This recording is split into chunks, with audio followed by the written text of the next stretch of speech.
وأشهد أن محمدًا عبده ورسوله يا أيها الذين آمنوا اتقوا الله حق تقاته ولا تموتن إلا وأنتم مسلمون يا أيها الناس اتقوا ربكم الذي خلقكم من نفس واحدة وخلق منها زوجها وبث منهما رجالا كثيرا ونساء واتقوا الله الذي تساءلون به والأرحام إن الله كان عليكم رقيبا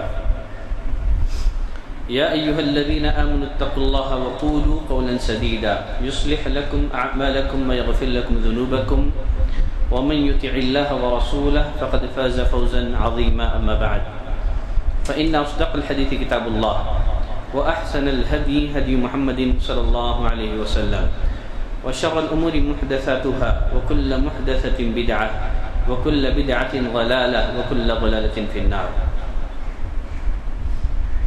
ہر قسم کی تعریف، بزرگی، بڑائی اللہ وحدہ لا شریک کے لیے لائق و زیبا ہے، جو اس ساری کائنات کا خالق، مالک، رازق اور ہماری ہر قسم کی عبادتوں کا تنہا مستحق ہے۔ اللہ کی رحمتوں اور برکتوں کا نزول ہو سارے ہی انبیاء اکرام پر، خصوصیت کے ساتھ ہمارے اور آپ کے آخری نبی خاتم النبیین، امام المرسلین جناب محمد صلی اللہ علیہ وسلم پر۔ برادران اسلام، عزیز دوستوں، اللہ نے خاتم النبیین محمد صلی اللہ علیہ وسلم کے بعثت کے مقاصد کا تذکرہ کرتے ہوئے فرمایا: هو الذي ارسل رسوله بالهدى ودين الحق ليظهره على الدين كله۔ وہی ہے جس نے اپنے رسول کو ہدایت کے ساتھ اور دین حق کے ساتھ بھیجا تاکہ اسے سارے ادیان پر غالب کرے۔ دین اسلام کے غلبے کے اسباب میں سے ایک سبب یہ ہے کہ مسلمان غیر اقوام کی مشابہت سے بچتے رہے۔ مسند احمد کی روایت ہے، نبی کریم صلی اللہ علیہ وسلم نے فرمایا: لا یزال الدین ظاہرا، یہ دین غالب رہے گا، ما عجل الناس بالفطر، جب تک مسلمان افطاری میں جلدی کرتے رہیں گے۔ لأن اليہود والنصارى یؤخرون، اس لیے کہ یہود اور نصارہ یہ افطاری میں تاخیر کرتے ہیں۔ افطاری میں جلدی کا مطلب یہ نہیں ہے کہ وقت سے پہلے افطار کر لیا جائے، بلکہ غروب آفتاب کے فوراً بعد افطار کر لیا جائے۔ جب تک مسلمان غیر اقوام کی مخالفت کا اہتمام کرتے رہیں گے، اللہ دین اسلام کو غلبہ عطا کرے گا، اللہ مسلمانوں کی مدد کرے گا۔ جب مسلمان غیر اقوام کے طور طریقے کو اپنا لیں گے تو پھر وہ زوال کا شکار ہو جائیں گے۔ موجودہ دور میں مسلمانوں کی ذلت اور پسپائی کے اسباب میں سے ایک سبب غیر اقوام کی مشابہت بھی ہے۔ سابق خطبہ جمعہ میں واضح کر چکا ہوں، 4 امور میں ہمیں غیر اقوام کی مشابہت سے روکا گیا ہے۔ نمبر 1 عقائد میں، نمبر 2 عیدوں میں، تہواروں میں، نمبر 3 عبادات میں، نمبر 4 عادات میں۔ جہاں تک عقائد اور تہوار کا معاملہ ہے، عیدوں کا معاملہ ہے، سابق خطبہ جمعہ میں اس پر گفتگو ہو چکی ہے۔ شریعت اسلامیہ نے جہاں ہمیں عقائد میں غیر اقوام کی مشابہت سے روکا ہے، وہیں ہمیں عبادات میں بھی غیر اقوام کی مشابہت سے روکا ہے۔ عبادت 2 طرح کی ہیں، وہ عبادتیں جو غیر اقوام میں رائج ہیں لیکن وہ عبادتیں سرے سے اسلام میں مشروع نہیں ہیں، جیسے رہبانیت ہے، ترک دنیا ہے، دنیا سے دوری اور علیحدگی اختیار کرنا ہے، گانے بجانے موسیقی کو عبادت کا درجہ دے دینا ہے۔ ایسی عبادتوں میں غیر اقوام کی مشابہت اختیار کرنا حرام ہے 2 وجوہات کی بنا پر۔ پہلی وجہ یہ ہے کہ اس میں غیر اقوام کی مشابہت پائی جاتی ہے۔ نبی کریم صلی اللہ علیہ وسلم نے فرمایا: من تشبہ بقوم فہو منہم، جو کسی قوم کی مشابہت اختیار کرے گا قیامت کے دن اس کا شمار بھی انہی میں سے ہوگا۔ اور دوسری وجہ یہ ہے کہ یہ دین اسلام میں بدعت ہے، اللہ نے دین کو مکمل کر دیا اور ہر بدعت گمراہی ہے۔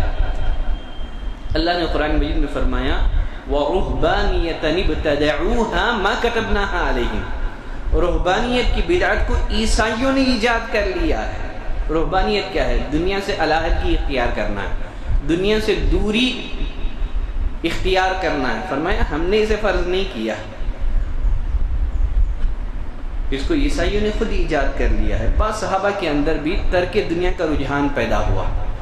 نبی کریم صلی اللہ علیہ وسلم نے صحابہ کو ڈانٹا، کہا کہ میں تم لوگوں میں اللہ کو سب سے زیادہ جاننے والا ہوں، سب سے زیادہ اللہ سے ڈرنے والا ہوں۔ میں صوم کا اہتمام کرتا ہوں، روزوں کا اہتمام کرتا ہوں، روزے ترک بھی کر دیتا ہوں، رات میں قیام اللیل کرتا ہوں، آرام بھی کرتا ہوں، میں نے شادیاں بھی کر رکھی ہیں۔ نبی کریم صلی اللہ علیہ وسلم نے عثمان بن مظعون رضی اللہ تعالیٰ عنہ سے کہا فَإِنِّي لَأُؤْمَرُ بِالرُّهْبَانِيَّةِ، مجھے رہبانیت کا حکم نہیں دیا گیا ہے، ترک دنیا کا حکم مجھے نہیں دیا گیا ہے۔ پھر آپ نے عثمان بن مظعون رضی اللہ تعالیٰ عنہ کو نصیحت کی، کہا دیکھو تم پر تمہارے اہل و عیال کا حق ہے، تم پر تمہارے جسم کا بھی حق ہے۔ ان سارے حقوق کی ادائیگی کے نام اسلام ہے۔ اسلام ترک دنیا کا قائل نہیں ہے بلکہ گناہوں کے ترک کرنے کا قائل ہے۔ عبادت کی دوسری قسم وہ عبادتیں جو غیر اقوام میں بھی ہیں اور شریعت اسلامیہ میں بھی ہیں۔ غیر اقوام کی مشابہت سے بچنے کے لیے نبی کریم صلی اللہ علیہ وسلم نے ان عبادتوں میں کچھ تبدیلیاں کر دی ہیں۔ نبی کریم صلی اللہ علیہ وسلم جب مکے سے ہجرت کر کے مدینہ پہنچے، جب مسجد نبوی کی تعمیر مکمل ہو گئی تو آپ نے صحابہ سے مشورہ لیا کہ لوگوں کو صلاۃ کے لیے کیسے جمع کیا جائے۔ مختلف تجاویز آئیں، ایک مشورہ یہ آیا کہ آگ جلائی جائے، گھنٹی بجائی جائے۔ نبی کریم صلی اللہ علیہ وسلم نے ان سارے مشوروں کو اس بنا پر ریجیکٹ کر دیا کہ اس میں غیر اقوام کی مشابہت پائی جاتی ہے۔ بالآخر بعض صحابہ کے خواب میں اذان کی رہنمائی کی گئی، پھر وہیں سے اذان کا طریقہ مسلمانوں میں رائج ہو گیا۔ پھر اسی طرح نبی کریم صلی اللہ علیہ وسلم نے فرمایا ان الیہود والنصارى خالف الیہود والنصارى، یہود اور نصارہ کی مخالفت کرو، فإنہم لا یصلون فی نعالہم ولا فی خفافہم، یہ لوگ نہ اپنے موزوں میں صلاۃ پڑھتے ہیں نہ اپنے جوتوں میں نماز پڑھتے ہیں۔ یہود اور نصارہ جوتوں میں نماز پڑھنے کو معیوب سمجھتے تھے، ناجائز سمجھتے تھے۔ نبی کریم صلی اللہ علیہ وسلم نے فرمایا یہود اور نصارہ کی مخالفت کرو، جوتوں میں نماز پڑھو، ساکس میں نماز پڑھو۔ اگر جوتوں میں نماز پڑھنا لوگوں کی اذیت کا باعث نہ ہو تو جوتوں میں نماز پڑھنا چاہیے، اور خاص طور پر اگر کبھی میدان میں نماز پڑھنے کا موقع ملے تو ہمیں نبی کریم صلی اللہ علیہ وسلم کی سنت کو زندہ کرنا چاہیے۔ پھر اسی طرح نبی کریم صلی اللہ علیہ وسلم نے چہرے کو ڈھانک کر نماز پڑھنے سے منع کر دیا، اس میں بھی یہودیوں کی مشابہت پائی جاتی ہے۔ صوم سے متعلق نبی کریم صلی اللہ علیہ وسلم نے، روزے سے متعلق نبی کریم صلی اللہ علیہ وسلم نے فرمایا فصل ما بین صیامنا و صیام اہل الکتاب، ہمارے اور اہل کتاب میں، اہل کتاب کے روزوں میں فرق سحری کا ہے، لہذا تم سحری کھاؤ، وہ بنا سحری کے روزہ رکھتے ہیں۔ اور پھر اسی طرح نبی کریم صلی اللہ علیہ وسلم نے افطار میں تاخیر سے منع کر دیا، کہا کہ لوگوں کو خیر نصیب ہوگا جب تک وہ افطار میں جلدی کریں گے۔ پھر اسی طرح عاشوراء سے متعلق نبی کریم صلی اللہ علیہ وسلم نے فرمایا لئن بقیت الی قابل، اگر میں آئندہ سال زندہ رہوں، لأصومن التاسع، یہودیوں کی مخالفت میں محرم کی 9 تاریخ کا بھی روزہ رکھوں گا، لأصومن التاسع۔ تو غرض وہ عبادتیں جو شریعت اسلامیہ میں بھی ہیں، غیر اقوام میں بھی ہیں، نبی کریم صلی اللہ علیہ وسلم نے ان کی مشابہت سے بچنے کے لیے اس میں کچھ تبدیلیاں کر دی ہیں۔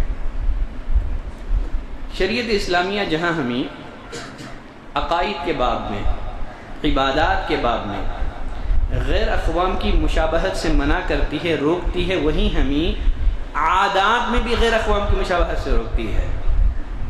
عادات میں 3 باتیں ہیں۔ نمبر 1 شکل و صورت میں مشابہت، نمبر 2 لباس میں مشابہت، نمبر 3 طرز معاشرت، لائف اسٹائل، طرز معاشرت میں مشابہت. پہلے نمبر پر ہے خوبصورتی میں مشابہت اختیار کرنا،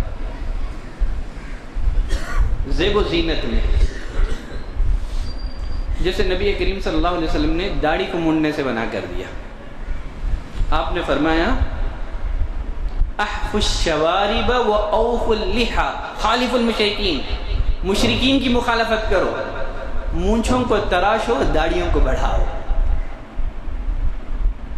پھر اسی طرح نبی کریم صلی اللہ علیہ وسلم نے فرمایا ان الیہود والنصارى لا يسبقون فخالفوهم، یہود اور نصارہ اپنے سر کے بالوں کو رنگتے نہیں ہیں، وہ خضاب نہیں لگاتے ہیں، لہذا تم اپنے بالوں کو رنگو، سر کے بالوں کو، داڑھی کے بالوں کو رنگو اور ان کی مخالفت کرو.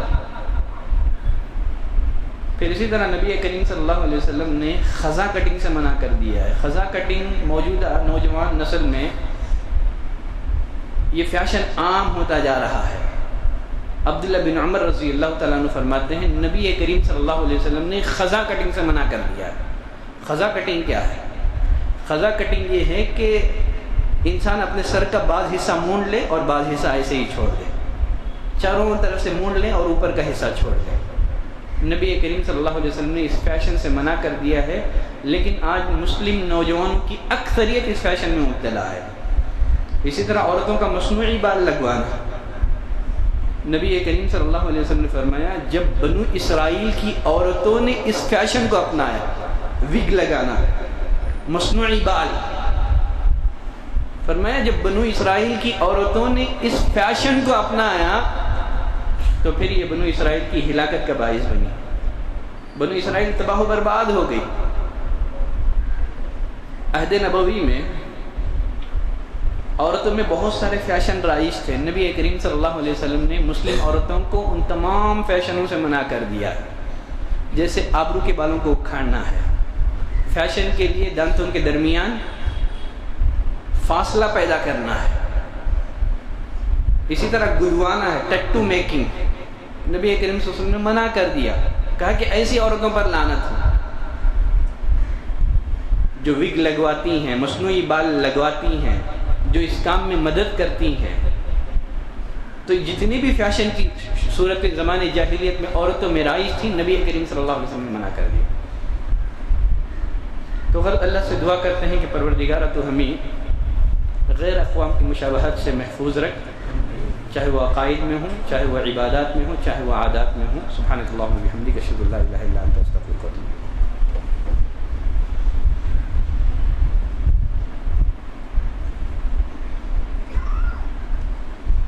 ان الحمد لله نحمده ونستعينه ونستغفره ونعوذ بالله من شرور انفسنا ومن سيئات اعمالنا، من يهده الله فلا مضل له ومن يضلل فلا هادي له، واشهد ان لا اله الا الله واشهد ان محمدا عبده ورسوله. شریعت اسلامیہ ہمیں عادات میں بھی غیر اقوام کی مشابہت سے روکتی ہے. عادات میں 3 باتیں ہیں: زیب و زینت میں، شکل و صورت میں مشابہت. نمبر 2 لباس میں مشابہت. نبی کریم صلی اللہ علیہ وسلم نے مسلمانوں کو ایسا لباس پہننے سے منع کیا ہے جو غیر اقوام کی پہچان ہو، ان کا امتیاز ہو. نبی کریم صلی اللہ علیہ وسلم نے عبداللہ بن عمرو بن عاص رضی اللہ تعالیٰ عنہ کو 2 زعفرانی رنگ کے لباس میں ملبوس دیکھا. آپ نے فرمایا فَإِنَّ هَذِهِ مِنْ ثِيَابِ الْكُفَّارِ فَلَا تَلْبِسْهَا، کہا کہ یہ کافروں والا لباس ہے، اس کو مت پہنو. تو زعفرانی رنگ کا لباس پہننے سے نبی کریم صلی اللہ علیہ وسلم نے منع کر دیا، اس لیے کہ ان کا امتیاز ہے مشرکین کا، یہ ان کا شعار ہے. اس دور کے مشرکین بھی یہ جو زعفرانی رنگ ہے اس کا استعمال کرتے تھے. نبی کریم صلی اللہ علیہ وسلم نے منع کر دیا. اسی طرح طرز معاشرت میں، لائف اسٹائل میں غیر اقوام کی مشابہت اختیار کرنا. نبی کریم صلی اللہ علیہ وسلم نے فرمایا سونے اور چاندی کے برتنوں میں پانی نہ پیا کرو، نہ سونے چاندی کے بنے ہوئے برتنوں میں تم کھانا کھاؤ. کیوں؟ یہ دنیا کی زندگی میں کافروں کے لیے ہیں، آخرت میں تمہارے لیے ہیں. اور ایک حدیث میں نبی کریم صلی اللہ علیہ وسلم نے فرمایا جو سونے یا چاندی کے برتنوں میں کھاتا ہے در حقیقت اپنے پیٹ میں وہ جہنم کی آگ بھرتا ہے. اسی طرح مردوں کا سونے کے زیورات استعمال کرنا، یہ سب طرز معاشرت میں ان کی مشابہت. اسی طرح بے حیائی، فحاشی، عورتوں کا عوریاں لباس پہننا اور بے حیائی کا مظاہرہ کرنا. اللہ نے خصوصیت کے ساتھ مسلم عورتوں سے خطاب کرتے ہوئے فرمایا وقرن فی بیوتکن، اپنے گھروں کو لازم پکڑو. ولا تبرجن تبرج الجاہلیت العولی، زمانے جاہلیت کے عورتوں کے بناؤ سنگار کا مظاہرہ نہ کرو. جس طرح زمانے جاہلیت میں عورتیں بناؤ سنگار کا مظاہرہ کرتی تھی، اپنے حسن کی نمائش کرتی تھی، نبی کریم اللہ نے فرمایا کہ زمانے جاہلیت کے بناؤ سنگار کا مظاہرہ نہ کرو. تو غرض دین اسلام کی تعلیمات میں سے ایک اہم تعلیم یہ ہے جس کو موجودہ دور کے مسلمانوں کی اکثریت نے فراموش کر دیا ہے، وہ ہے غیر اقوام کی مشابہت. کتاب اور سنت میں جگہ جگہ ہمیں غیر اقوام کی مشابہت سے روکا گیا ہے. جس طرح غیر اقوام ہمارے طور طریقے کو نہیں اپناتے ہیں، اسی طرح ہم لوگوں کی بھی چاہیے کہ ان کے طور طریقے کو نہ اپنائیں. عبادت کس نوعیت کی بھی ہو، مشابہت کس نوعیت کی بھی ہو، ہم کو چاہیے کہ اس مشابہت سے بچیں. ان اللہ وملائکتہ یصلون علی النبی یا ایھا الذین آمنوا صلوا علیہ وسلموا تسلیما. اللهم صل على محمد وعلى آل محمد كما صليت على إبراهيم وعلى آل إبراهيم إنك حميد مجيد. اللهم بارك على محمد وعلى آل محمد كما باركت على إبراهيم وعلى آل إبراهيم إنك حميد مجيد. عباد الله رحمني ورحمكم الله، إن الله يأمركم بالعدل والإحسان وإيتاء ذي القربى وينهى عن الفحشاء والمنكر والبغي يعظكم لعلكم تذكرون. واذكروا الله يذكركم وادعوه يستجب لكم ولذكر الله تعالى وأولى وأعز وجل وتم وأهم وأكبر.